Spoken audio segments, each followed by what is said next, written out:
nongeye gutanga mwiriwe cyangwa mwaramutse bivanye n'umuntu wese ahaherereye, ariko aka kanya mu nkundire tubanze tuve gatoyi ku rubuga rw'intambara, aho mwari mumenyereye ko turiko turabaha cyane amakuru ariko aravugwa mu ntambara iri mu gihugu ca Congo. Uno musi tubazaniye ubutumwa novuga yuko bubabaje cyane, ubutumwa buteye agahinda. Abantu badusavye ko twobatabariza ni abanyarwanda basanzwe bari mu gihugu cy'u Rwanda, aho badutangarije yuko mu Rwanda hariho ibohero ryitwa Gitarama rifungiwemwo abanyarwanda benshi, ndetse bakaba bafashwe nabi cyane. Mu majambo menshi cyane bakoresheje bariko baratubwira y'umubabaro mwinshi.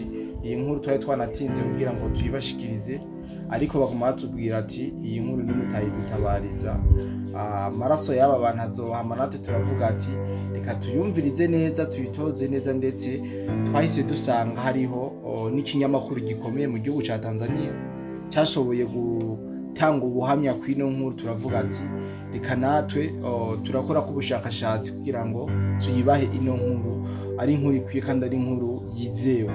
Yes, niyo mpamvu murabizi by the way mba ndumwe mba ndi kumwe n'umusesanguzi aba yakurikiranye buri kimwe nyene cifashe. Murabizi kadatangwa abenshi musigaye mubibona ubwitange dukora n'umusesanguzi kugira ngo tubazanire zino nkuru ziba zizewe. Sindinze kurandira mvuga vyinshi, ariko je mba numva nyene vyambabaje cyane pe, mba numva umubabaro mwinshi. Mugabo reka mpe umusesanguzi kugira ngo atubwire ido n'ido y'ingene vyifashe. Amahoro cyane bwana journaliste. Amahoro cyane mutanga. Reka nshingirwa ko ndamutse kandi n'abadukurikiranye cyane umunsi intasho zacu zisombereze mu gihugu cy'u Rwanda, na cyane banadukurikirana ari benshi cyane, neza cyane ku bari cyane hajya mu Gitarama, kuko nibo bazi byinshi kuri iyi nkuru. Badatwabona amarangamutima cyane ngo bashake kuba boshaka ko iyi nkuru idashika kure cyane ukuri nikumenyekane, bazi kubimvuga kuri mu makomantere. Ntamwe by'ukuri inkuru baza kuba bafise ikintu bayiziko. Rero bwana journaliste n'abadukurikiranye, ni inkuru ibabaje cyane rwose y'ibintu biri kubirabera mu ibohero ryahariya Igitarama mu gihugu cy'u Rwanda. Bivugwa yuko ibohero ry'Igitarama ni ibohero ritandukanye n'andi mabohero asanzwe azwi, kuko ngo abahafungiwe babayeho ubuzima bubi cyane rwose, mbere abenshi baripfuza no kwiyahura mugabo ntibikunda. Biravugwa kandi yuko abantu bafungiwe muri rya bohero rya Gitarama benshi muri bo bafise ibikomere, kandi ibikomere biboze, kuko ntibaronka umwanya wo kwivuza, ntibaronka ubufasha, nta kintu na kimwe novuga cy'uburenganzira bw'umunyororo baronka. Biravugwa kandi yuko umva kutivuza hoho ntibibaho ntakivuze. Biravuga kandi yuko no koga ntiboga, ni ukuvuga winjiye muri iryo bohero rya Gitarama ubusezeye amazi yo koga, eka mbere naho kunywa ayo mazi ntayo babaha. Rero ngo bakumbagara ku isima ngaho, bicara ku isima, bajyama ku iyo sima nyene, ngo mbere benshi iyo sima irabajya, bigatuma usanga benshi yabakomerekeje. Urazi ko umaze umwanya ku isima ikumunga irabakomeretsa, bya bisebe bica bizamwo novuga amashira bikabora, ugasanga biranuka. Baravuga kandi yuko muri no bohero ku muryango waho gusa wakirwa n'umunuko uturutse ku bikomere aba banyororo baba bafise, no ku kuntu bataronka umwanya wo gushobora koga. Baratubwira kandi yuko abantu bafungiwe muri iryo bohero benshi usanga amano yaracitse, ni ukuvuga baragwara ibikomere ku mano, ugasanga amano yagiye arakoragurika kubera kubura ubufasha donc bashobore kwivuza. Ibi bikomere rero usanga bafise bwana journaliste, usanga bibakwegera izindi ndwara. Ni bantu usanga ari bamagoyagi, bama mu ntege nke kubera ukuntu basanzwe babayeho. inkuru iragaruka kandi ikatubwira ko abantu bafungiwe muri rino bohero rya Gitarama mu gihugu cy'u Rwanda usanga imibiri yabo iriko udukoko dutandukanye, aha ndavuga inda, ibihere, imbaragasa. Ni ukuvuga ntibishoboka ko woba uri mu iryo bohero umubiri wawe nturiko tuno dukoko, kuko ntiwoga, impuzu winjiranyemwo izazindi, urumva ko aba ari ikibazo kidasanzwe. Inkuru rero ibabaje cyane rwose bwana journaliste, nateye n'agahinda n'umubabaro, ni uko ku banyororo 10 bafungiwe mu iryo bohero rya Gitarama hapfamwo 8 ku munsi.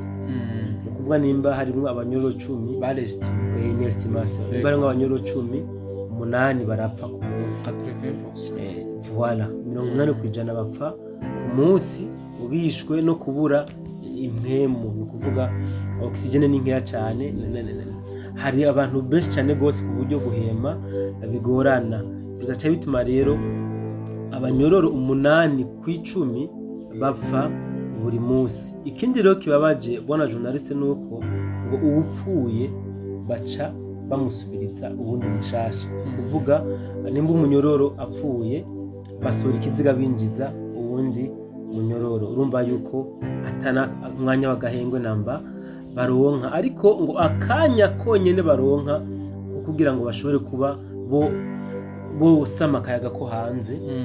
Ubwo mwanya basohoye umunyororo, kajya akayaga niko baprofita konyene, nta wundi. Ni ukuvuga uwo munyororo apfuye nako niwo mwanya baprofita kugira ngo bashobore guhema, sino bijya byo usanga ahandi bafata abanyororo bakabatwara kubereka izuba, cyangwa ugasanga amabohero yabo aragize, bobo iwabo ntibibaho.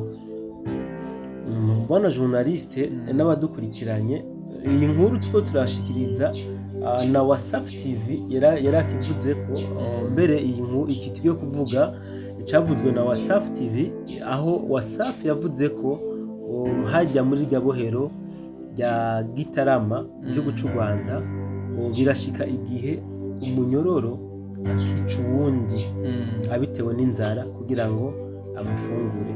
Ibi dusanzwe tubizi ku bakongomani, rimwe bafashe umusuma canke iki nibo tumenyereye baca babotsa bakabajya, ariko urumva yuko no mu gihugu cy'u Rwanda hano muri rino bohero rya Gitarama bihora bishika bikaba. Ikindi kintu kuri iyi televiziyo Wasafi bavuze ngo nuko ngo iyo byanse gose bakabura ingene bafungura, abanyororo bakina akamari kugira ngo ubutsinzwe aba ari we baca bafungura. Rero ngo iyo ugiriwe amahirwe make ugatsindwa, nta hantu na hamwe ushobora kubahungira, kuko nta saganirizo, baca bafata imbugita bakakubaga bakakurya. Urumva ko bwana journaliste birateye agahinda, birateye umubabaro kumva yuko hageze ahantu umuntu ashobora gufungura ubundi kubera kubura ibyo afungura, mu gihe tuzi yuko Imana yaduhaye ibyo gufungura bihagije, yaduhaye ubushobozi bwo kuronda ibyo gufungura, mugabo tukagera ahantu twisanga turi muri obligation kuba twofungura abandi bantu. Iki kintu rero bwana journaliste birashoboka, kuko ku iperereza natwe twikoreye cyangwa se ku recherche natwe bwacu twakoze, birashoboka cyane bino bintu, kuko rino bohero rya Gitarama mu gihugu cy'u Rwanda nta mugarde kasho cyangwa se bajya barinda imbohe aginjiramwo, igikunda kuko nawe uca bamujya igikunda. Ni ukuvuga ngo nimba tujya two kujya dukiya babahereza mu ndwi tubonetse, badushira ku muryango hama bakadusunikisha ibiti, gutyo abanyororo nibo bonyene bamenya ingene bavyigaburira.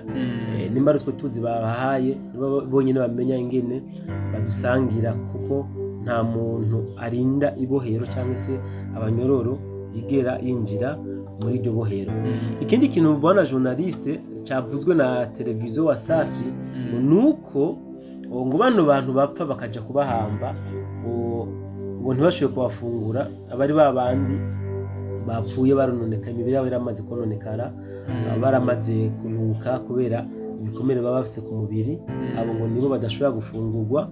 Kandi ngo kibabaje ikindi nuko aba bapfuye baja guhambwa bahambwa mu binogo, usanga hari ibinogo bimvye ngo hafi y'iryo bohero nyene rya Gitarama, bagenda bagatereramwo ivyo biziga hama bagafurira. Sasa bona journaliste, mu kurangiza ikindi kintu kibabaje noshikiriza abadukurikiranye kandi c'ukuri nuko abafungiwe muri rino bohero muri bose atanumwe aba yaciye imbere y'ubutungane ngo abazwe nukuvuga acirirwe urubanza kugira ngo afungwe akore umunyororo afise ikintu yagirizwa. Aba bose nta numwe aba yagiye kuburanishwa, babafata uko gusa bagatwara muri iryo bohero rya Gitarama. Iyi nkuru rero mu kwirangiza neza bona journaliste, abadukurikirana bambabarire, je sindi umunyamoko kandi sinje no kwigisha amacakubiri. Nkuko tugikesha iyi televiziyo Wasafi, bavuga yuko abenshi muri abo bantu bafungiwe muri irya bohero rya Gitarama nako ngo ni bose, siko ngo ni benshi, ngo ahubwo ni bose nabo mu bwoko bw'abahutu. Iyi ni inkuru twakuye kuri televiziyo Wasafi, hari n'abandi bantu bayiturungikiye haraheze indwi zibiri, twanka kuyirekura nkuko babivuze bona journaliste. Natwe turagerageza kubaza amasoko yacu ari mu gihugu cy'u Rwanda, batubwira ibihakwa gusa n'ibi. Niyo mpamvu twatanze iyi nkuru twerekana amasoko aho twagiye turayakura kugira ngo n'abaze kugira amakenga bashobore kuja kuraba aho twatanze byagiye birava. Asante sana bwana musesanguzi kubwo buhamya ushoboye kuduha. Nizere yuko abavyumvise babitahuye, bumva yuko atari ivyo nabo twababwiye source yavyo. Turafise ababiduhaye inbox, turafise amateleviziyo agiye atandukanye yagiye arabivuga ko bien sûr tushobora kubibura, ntushobora kubura ukuri kwavyo. Nkuko yabivuze, si umunyamoko, si umunyamacakubiri, nuko inkuru yayihawe kandi nuko yayitohoje neza. Reka rero nshimire cyane mwebwe tubana mu biganiro bigiye bitandukanye. Murabizi yuko twama tugerageza kubaha amakuru mashasha, ndetse tuba dufise n'ubundi buhamya bwinshi, cyane cyane bwabo mu gihugu cy'u Rwanda, basaba tubatabarize. Bwana musesanguzi ntaguciriye, hariho n'umunyeshuri yari yavuze ko twamutabarize, yahunze agomba kwinjira mu gisirikare, ubu abarizwa mu gihugu cya Uganda. Iyo nkuru nayo tuzobazanira ubwo buhamya bwuzuye neza kugira ngo abantu cyane cyane Abanyarwanda n'Abanyarwandakazi benshi baradukurikira, tuvuze ibintu tukabarengera, bazobivuga muri commentaire bavuga ati bisibyo, ibi nivyo biduha umuco. Yesirika rero nonge ndabashimire cyane. Sinzi yuko umusesanguzi wacu bafise icyarenzako, hama tubite tubike bantu.